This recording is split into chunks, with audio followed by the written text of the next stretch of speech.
কুমারের মৃত্যুকে ঘিরে ধুন্ধুমার আরশায় 12 ঘন্টা ডাকা বন্ধ তুলতে পুলিশের নির্বিচারে লাঠিচার্জ। ঘটনার প্রতিবাদে আরশা মিছিল ও থানা ঘেরাও বাসিন্দাদের। প্রসঙ্গত, পুলিশের মারে অসুস্থ হয়ে আরশার বাসিন্দা বিষ্ণু কুমার মৃত্যুর ঘটনায় উত্তপ্ত হয় আরশা এলাকা। পরিবারের দাবি, মোবাইল চুরির অভিযোগে বিষ্ণু কুমারকে মারধর করে পুলিশ। সেই মারধরে অসুস্থ হয়, মৃত্যু হয় তার। যদিও পুলিশ তা মানতে নারাজ। পুরুলিয়া পুলিশ সুপার অভিজিৎ বন্দ্যোপাধ্যায় সাংবাদিক সম্মেলন করে জানান, ময়নাতদন্তে মারধরের কোনো চিহ্ন পাওয়া যায়নি। অর্গান ফেলুয়ারের কারণে বিষ্ণুর মৃত্যু হয়েছে। যদিও পুলিশের সেই যুক্তি মানতে চায় না তার পরিবার। ময়নাতদন্তের পর দেহ নিতে অস্বীকার করে পরিবার। বিষ্ণুর পুনরায় ময়নাতদন্ত করতে হবে।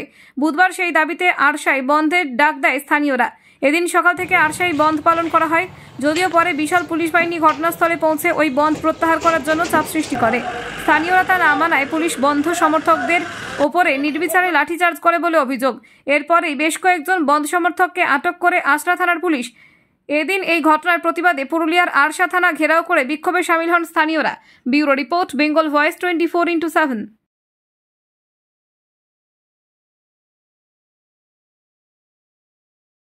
এখন মিছিলে বার হয়েছেন, কি বলবেন এই বিষয়ে?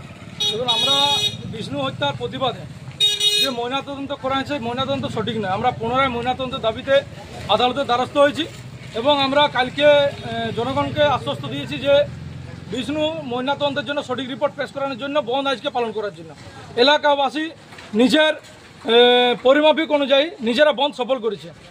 এবং আমাদের সকালবেলা যে বন্ধের পরিপ্রেক্ষিতে মিছিলের জন্য যারা কার্যকর্তারা ছিল, যে গ্রামবাসী এসেছিল, তাদেরকে পুলিশ অন্যায়ভাবে অত্যাচার করে লাঠিচার্জ করে তাদেরকে অ্যারেস্ট করা হয়েছে। সেই 5 জনকে মুক্তির দাবিতে আজকে আমাদের এই মিছিল এবং আমরা থানাতে বিক্ষোভ দেখাবো। আরশার ওসি সাহেব যে গোপন তথ্য লুট করেছে, যে ময়নাতদন্তের গোপন রিপোর্টকে লুকিয়ে রেখেছে, তার সঠিক তদন্ত করতে হবে এবং পুনরায় এলাকাবাসীকে যে 5 জনকে গ্রেপ্তার করা হয়েছে তার মুক্তি নিঃশর্ত বা মুক্তি দিতে হবে। তার জন্য আমাদের এই মিছিল। আপনার নাম? পার্থসারথী মাহাতো।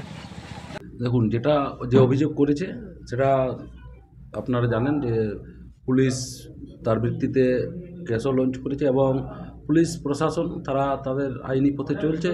যদি কেউ দোষী থাকে নিশ্চয়ই সে সাজা পাবে এবং ময়নাতদন্ত রিপোর্ট যা সামনে এসছে, সেই ময়নাতদন্তের রিপোর্টও অস্বাভাবিক মৃত্যু, সেখানে চোটের কোনো আঘাত নেই, যেটা আমরা জানতে পেরেছি।